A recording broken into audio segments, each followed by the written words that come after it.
നമസ്കാരം ഡാവിഷിയുടെ പുതിയ വീഡിയോയിലേക്ക് എല്ലാവർക്കും സ്വാഗതം. അപ്പോൾ നമ്മളിന്ന് പറയാൻ പോകുന്ന ഒരു വീഡിയോ എഡിറ്റ് ചെയ്ത് കഴിഞ്ഞാൽ അതിൻ്റെ കളർ ഗ്രേഡിംഗ് ഒക്കെ ചെയ്ത് കഴിഞ്ഞു എന്ന് വരിക. അപ്പോൾ നമുക്ക് ബിഫോർ ആൻഡ് ആഫ്റ്റർ ഒന്ന് കാണണം എന്ന് വരിക. ഇതാണ് ഈ വീഡിയോ ഞാൻ ജസ്റ്റ് ഒന്ന് കളർ ഗ്രേഡ് ചെയ്യാണ്, വെറുതെ ജസ്റ്റ് ഒന്ന് കാണിക്കാൻ വേണ്ടിയിട്ടാണ്. അപ്പോൾ കൂടുതൽ സെറ്റിങ്സ് കൂടുതലൊന്നും നോക്കണ്ട, ജസ്റ്റ് ഞാൻ ഈ ഒരു കളറിലേക്ക് ഇതിനെ ആഡ് ചെയ്ത് വെച്ചു. ഇനി നമുക്കിപ്പോൾ വീഡിയോ നമുക്ക് ഈ ഒരു കളറിലാണ് പ്ലേ ആവുന്നത്. അപ്പോൾ ഇതിൻ്റെ എഡിറ്റ് ചെയ്തതിന് മുന്നുള്ള രൂപം എങ്ങനെയാണെന്ന് കാണണമെങ്കിൽ നമുക്ക് ഒന്നെങ്കിൽ അണ്ടു അടിച്ച് ബാക്കോട്ട് പോകണല്ലേ, അങ്ങനെയൊക്കെ ചെയ്യണേക്കാളും നല്ലൊരു എളുപ്പവഴി എന്താ അറിയാം, ഒന്നെങ്കിൽ നമുക്ക് ഈ കളർ ഗ്രേഡിങ് തന്നെ ഇവിടെ കണ്ടോ, ഒന്നെങ്കിൽ നമുക്ക് റീസെറ്റ് ചെയ്യാം. അപ്പോൾ നമുക്ക് നഷ്ടപ്പെട്ടു പോകില്ലേ. അപ്പോൾ നഷ്ടപ്പെട്ടു പോകാതെ ജസ്റ്റ് ഒന്ന് ഹൈഡ് ചെയ്ത് കാണാനാണെങ്കിൽ ഇതിലൊന്ന് ക്ലിക്ക് ചെയ്യാം, ഓപ്ഷൻ ഡി.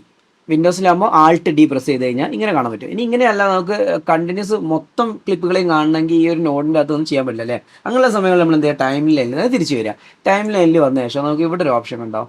ഇനി നമ്മൾ പറഞ്ഞ bypass fusion and colour grade effect എന്നാണ്. കളർ ഗ്രേഡ് അതന്നെ, കളർ ഗ്രേഡ് ഫ്യൂഷൻ എഫക്റ്റ് എന്നാണ് പറയുന്നത്. ബൈപ്പാസ് ആണ് ഇതിൻ്റെ പേര്.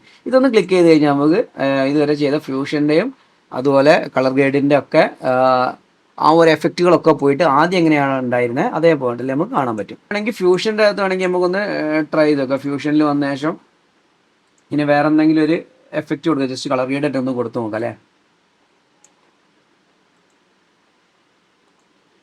മൊത്തം എന്ത് എഫക്റ്റ് കൊടുത്തു കഴിഞ്ഞാലും അതിനെ നമുക്ക് ഹൈഡ് ആക്കിയിട്ട് കാണാൻ പറ്റുന്ന രീതിയാണ്. വളരെ സിമ്പിളാണ്. ഇതിന് ഫുൾ സ്ക്രീൻ ആയിട്ട് നിങ്ങൾക്ക് കാണുന്നുണ്ടെങ്കിൽ ഇതിൻ്റെ കൂടെ ജസ്റ്റ് പറഞ്ഞാൽ പി എന്നുള്ള ബട്ടൺ പ്രസ് ചെയ്ത് കഴിഞ്ഞാൽ ഫുൾ സ്ക്രീൻ ആയിട്ട് നമുക്ക് കാണാൻ പറ്റും കേട്ടോ.